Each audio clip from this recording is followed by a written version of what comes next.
Sesungguhnya salah seorang di antara kamu tidak akan diwafatkan oleh Allah sebelum sempurna rezekinya. Berarti selama kita hidup berarti masih ada catatan rezeki untuk kita. Nah, begitupun rumah tangga, sendiri aja rezekinya ada, apalagi rumah tangga. Pertanyaannya, Ustadz, waktu saya belum rumah tangga rezeki saya lancar, tapi setelah rumah tangga kenapa ada masalah? Ada nggak yang begitu? Ada nggak? Jelas nggak cara berpikirnya? Sendiri aja rezekinya ada. Kan harusnya kalau kita udah menikah rezekinya tambah baik kan? Nah pertanyaannya, kenapa? Kan kata Ahilman, kalau rumah tangga rezekinya tambah baik, tapi yang ada malah tambah nggak baik. Gimana cara memahaminya ini? Boleh jadi ada penghalang rezeki dalam rumah tangga kita. Karena hidup rumah tangga itu berdua, berarti ketersalingan dengan pasangan kita. Itu menentukan. Tulis 9 penghalang rezeki di rumah tangga. Jadi bahan evaluasi untuk kita. Kira-kira rumah tangga kita tuh masuk kategori ini enggak? Khawatirnya jadi bagian yang menghalangi rumah tangga kita dari rezeki yang Allah berikan. 1. Kurang bersyukur dan sering mengeluh. 1 apa? Kurang bersyukur dan sering mengeluh. Ustaz tanya, yang sering mengeluh suami atau istri?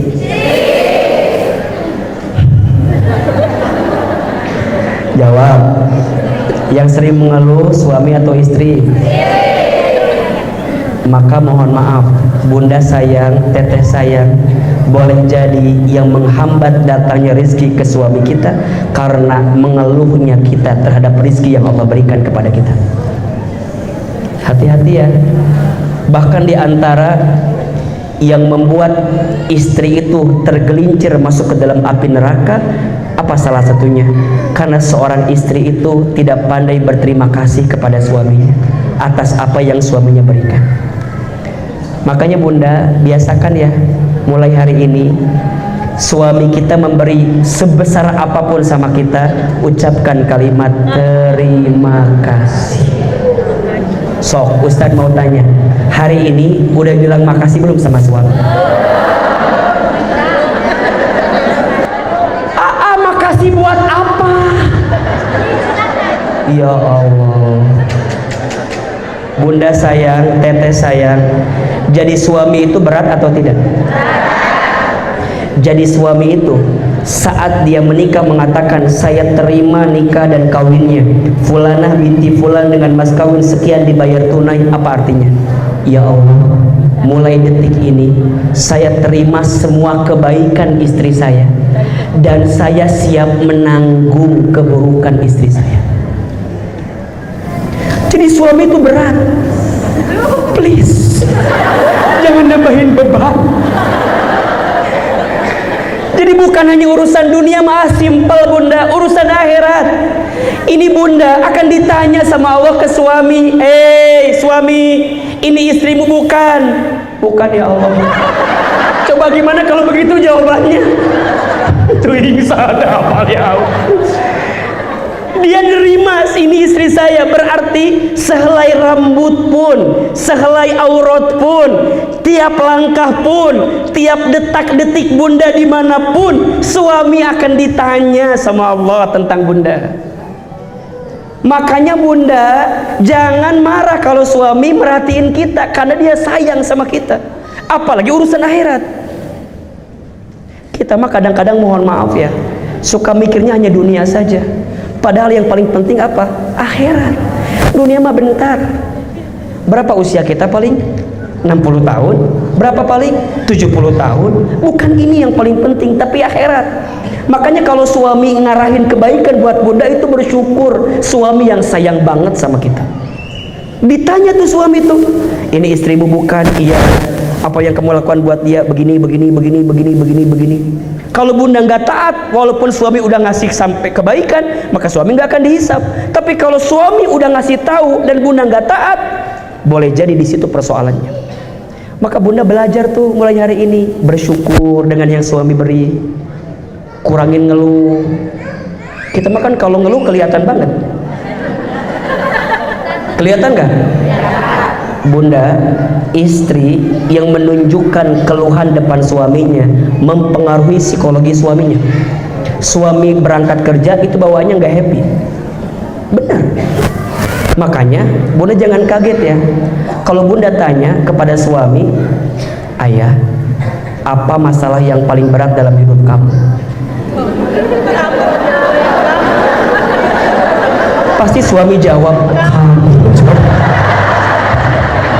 Serius. Maka bunda jangan kaget ya. Pernah isi training bunda tentang problem manajemen masalah. Di hari pertama teori, hari kedua tuh praktek. Di hari terakhir saya bilang gini, Bapak, besok tolong bawa ke ruangan ini masalah yang paling berat dalam hidup Bapak. Besok pagi saya kaget, di ruangan banyak ibu-ibu. Sete, aja banyak ibu-ibu gini, kok banyak ibu-ibu gini? Saya bilang, Pak, kok banyak ibu-ibu? Kan kata Ustadz kemarin bilang katanya, tolong besok bawakan masalah yang paling berat dalam hidup saya. Terus saya tanya, emang kenapa?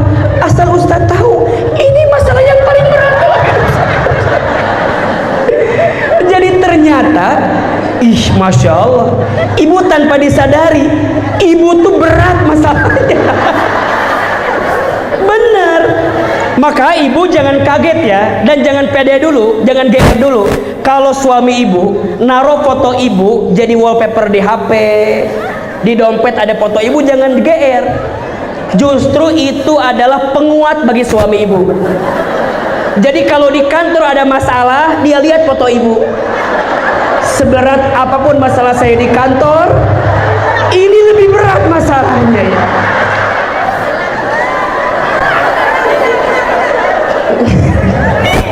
Makanya Ahilman fotonya foto keluarga, foto istri saya di sini. Seberat apapun dakwah saya, ini lebih berat dalam hidup saya. Jadi jangan GR dulu. Ternyata simple. Istri itu kalau rizkinya suami ingin ditambah, belajarlah bersyukur dan kurangi mengeluh kepada suami. Kita mau dikasih 2 juta, ngeluh. Dikasih 5 juta, dikasih 10 juta, butuh cara apa lagi? Bunda, mohon maaf ya, uang banyak itu tidak menjamin kebahagiaan. Apalagi nggak punya uang. Pasti itu mah udah pasti. Orang kaya banyak gak yang gelisah? Orang miskin gelisah? Jadi Ustadz bukan pada kaya miskinnya, tapi rada syukur kitanya. Betul nggak? Ustadz pernah lihat ada rumah gede segede alaihim, gede segede alaihim, gede banget, tapi rasanya tuh hampa. Ada nggak? Masuk tapi hampa gitu, hampa. Suami di mana, istri di mana, anak di mana, hampa. Karena orientasinya apa? Banyak, tapi nggak ada rasa. Boleh jadi yang nikmat itu bukan yang banyak, tapi yang cukup. Yang apa? Pas mau beli rumah baru, renovasi rumah, ganti kendaraan, bayar SPP anak sekolah, mau umroh, jalan-jalan ke Turki, lebih ya paling cukup deh. Kalau punya rumah nggak usah gede-gede banget lah, yang penting ada kolam renangnya. Bunda mau nggak ada kolam renang yang paling alami, riverside, rumah samping sungai itu. Riverside kan samping sungai, langsung mau jaya, tidak ada perawatan kolam renang. Kadang warnanya berubah, bisa coklat, bisa biru, bisa putih. Jadi ternyata bunda sayang, teteh sayang, rizki itu ya terhambat karena kurang syukurnya kita. Suami kalau pulang ke rumah disambut dengan wajah istri yang mengeluh, capek apa enggak? Assalamualaikum, ayah pulang. Kieu nonton Ikatan Cinta kieu.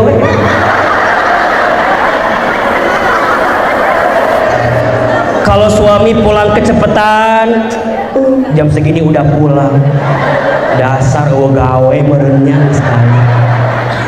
Kalau suami pulang kemalaman, kamana wae atau gaya jam sekian gerek balik, so nggak boleh begitu. Itu menghambat rezeki, menghambat rezeki. Jadi kalau suami pulang, assalamualaikum, ayah pulang, bunda teh langsung waalaikumsalam, senang bunda teh. Serius, suami pulang, assalamualaikum. Jangan menghambat rezeki.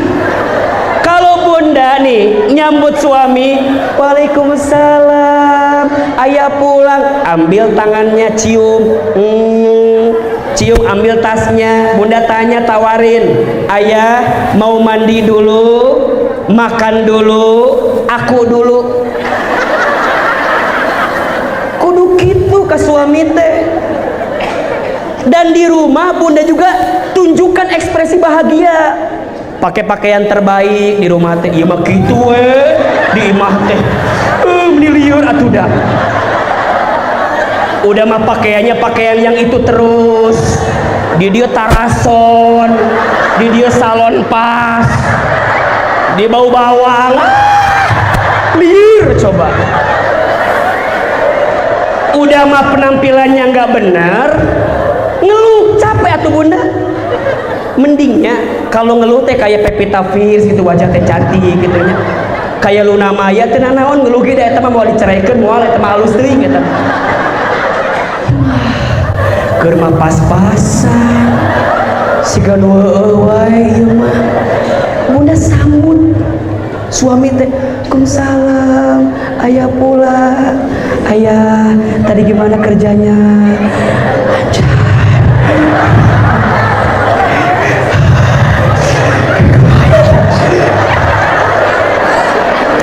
Kalau suami ada masalah, jangan ngerepotin. Iya mah, punten ya. Bunda kadang-kadang suami ada masalah, ditanya aku kita teh. Ayah kunaon? Ayah kunaon? Ayah kunaon? Suami tehnya, bunda sayang, teteh sayang. Kalau sedang ada masalah, nggak mau cerita sama kita. Maunya dia diem, tenang. Maka mohon maaf, kalau suami pulang ke rumah, di rumah tidak mendapatkan ketenangan, maka dia akan mencari ketenangan di luar rumah. Matakna bunda kudu menenangkan, minimal ucapan menenangkan. Kan bunda pernah dengar cerita Hilman ketika bunda Khadijah radhiyallahu anha menyambut Nabi itu. Tahu kan kisahnya? Satu kali Nabi itu kan lagi di Gua Hiro, dapat wahyu yang pertama, Iqra, Iqra, Iqra. Nabi takut karena nggak ada orang. Lihat ke depan nggak ada orang, ke samping nggak ada orang, ke belakang nggak ada orang. Kebayanglah bunda lagi di rumah sendiri, ada yang manggil, "Ojo, ojo." Kan pasti merensiun, kita juga takut. Sama, Nabi itu ketakutan pas lihat ke atas ada Jibril yang datang. Apa kata Nabi? "Ma'an Nabi qari, aku tidak bisa baca."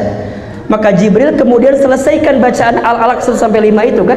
Iqra bismi rabbikal ladzi khalaq, khalaqal insana min 'alaq, iqra wa rabbukal akram, alladzi 'allama bil qalam, 'allamal insana ma lam. Beres 5 ayat, Nabi bulu kuduknya merinding, kakinya ketakutan, lari sampai ke rumah, buka pintu ketemu Khadijah. Apa yang terjadi? Ketika buka pintu lihat wajah Khadijah, setengah ketakutan Nabi langsung hilang. Karena lihat wajah siapa? Suami ibu. Di luar ada masalah, pulang ke rumah lihat wajah ibu, hilang masalah tambah masalah. Jadi Khadijah mah wajahnya aja menenangkan. Bayangkan, ibu bayangkan coba.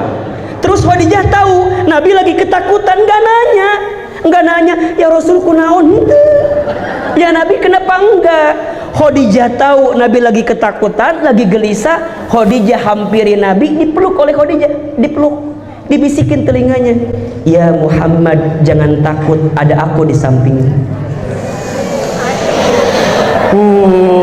Lihat kalimatnya bunda, jangan takut, ada aku di sampingmu. Kalau di luar sana ada yang menyakitimu, aku yang pertama mencintaimu.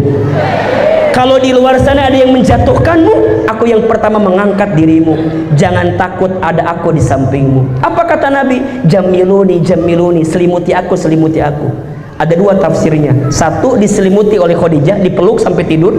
Yang kedua, pakai selimut. Ini kunci. Kalau suami lagi ada masalah, jangan ditanya, langsung selimutan. Sare, tidur. Ibu kadang-kadang nanya terus, ayah kenapa? Suaminya enggak. Kamar mandi ditungguan, ayah kenapa? Rek makan ditanya ayah, suami nggak akan jawab. Memang dia bukan nggak mau jawab, tapi waktunya belum tepat untuk nggak mau menjawab. Coba bayangin, bunda, suami pulang bilang gini, bunda, mulai bulan depan ayah udah berhenti kerjanya. Sok, apa kalimat bunda? Naon. Kumaha. Coba ulangi ya. Iya mah nggak boleh gitu. Jadi kalau suami tuh bilang, bunda, bulan ini ayah terakhir kerja, bulan depan ayah di PHK, langsung bunda teh kekepan, set, bisikin telinganya, hari kamu mikir nggak gitu? Masalah wae dan naon. Hari kamu mikir, cik atuh mikir mana teh kumaha. Bunda nggak boleh begitu. Kalau suami lagi ada masalah, bunda kuatkan, ayah, kamu boleh berhenti dari pekerjaanmu, tapi kamu nggak pernah berhenti jadi suami aku yang terbaik. Gitu dong. Ini mah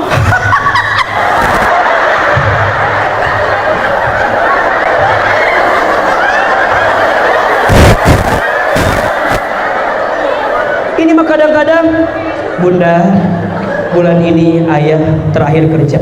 Apa?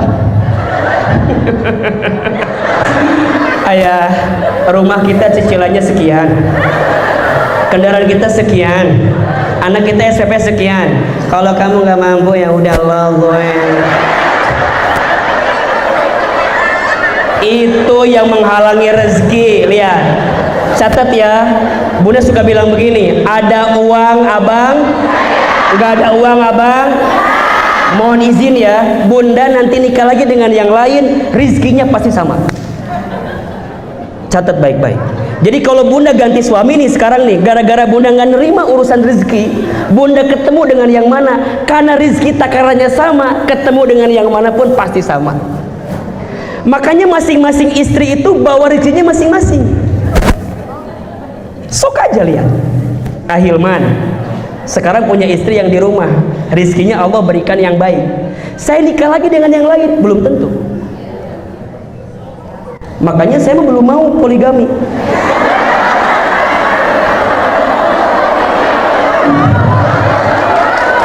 Bener kan jawaban saya kan? Coba boleh nggak Ahilman poligami? Ari ibu saha ngatur-ngatur saya sagala berdiri ibu.